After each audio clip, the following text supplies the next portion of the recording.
राजस्थान के शिक्षा मंत्री मदन दिलावर इन दिनों जबरदस्त एक्शन में हैं। उन्होंने ऐलान किया है कि अब सरकारी स्कूलों में धार्मिक स्थल पाए जाने पर स्कूल के संस्था प्रधान के खिलाफ सख्त कार्रवाई की जाएगी। स्कूली शिक्षा मंत्री मदन दिलावर ने 2 दिवसीय राजसमंद दौरे के दौरान ये निर्देश जारी किए, जिसके बाद राजस्थान के शिक्षा विभाग में हड़कंप मच गया है। क्षेत्र के कुछ स्कूलों में शिक्षा मंत्री ने औचक निरीक्षण कर अव्यवस्थाएं मिलने पर अफसरों को कड़ी फटकार भी लगाई। ऐसे में चलिए जानते हैं कि शिक्षा मंत्री ने किन किन बातों को लेकर अधिकारियों को फटकार लगाई है। शिक्षा मंत्री मदन दिलावर गुरुवार को 1 दिवसीय दौरे पर राजसमंद पहुंचे थे और राजसमंद में पीपलांत्री जाते समय उन्होंने रास्ते में 4 सरकारी स्कूलों का औचक निरीक्षण किया। इस दौरान शिक्षा मंत्री ने 2 स्कूलों के शौचालयों में भरी गंदगी और अव्यवस्था को देखकर नाराजगी जताते हुए विभाग के स्थानीय अधिकारियों को कड़ी फटकार लगाई।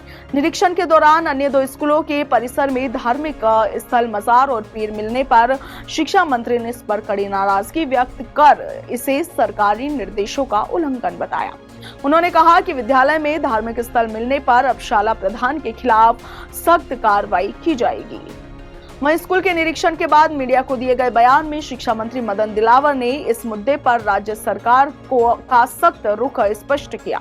शिक्षा मंत्री मदन दिलावर ने कहा कि राजस्थान में किसी भी सरकारी स्कूल में कोई भी धार्मिक स्थल अथवा अवैध अतिक्रमण बर्दाश्त नहीं किया जाएगा। यदि किसी भी विद्यालय में इस तरह के स्थल पाए जाते हैं तो संस्था प्रधान के खिलाफ सख्त कार्रवाई की जाएगी।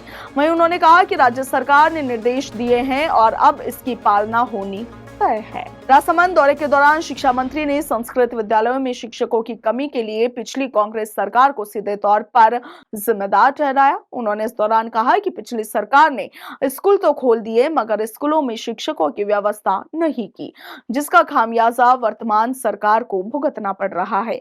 उन्होंने भरोसा दिलाया कि राज्य सरकार जल्द ही नई भर्ती प्रक्रिया शुरू करेगी और संस्कृत विद्यालयों में शिक्षकों की कमी को प्राथमिकता के आधार पर पूरा किया जाएगा। शिक्षा मंत्री मदन दिलावर ने पिंपलांती खुर्द गांव में जलग्रहण प्रबंधन प्रशिक्षण केंद्र और इसके साथ ही सरफेस बैरियर का लोकार्पण किया। इन संरचनाओं के माध्यम से क्षेत्र में जल संसाधन बढ़ेगा, भूजल स्तर में सुधार होगा, खेती किसानी को नई मजबूती मिलेगी और पर्यावरण संरक्षण की दिशा में उल्लेखनीय प्रगति सुनिश्चित होगी।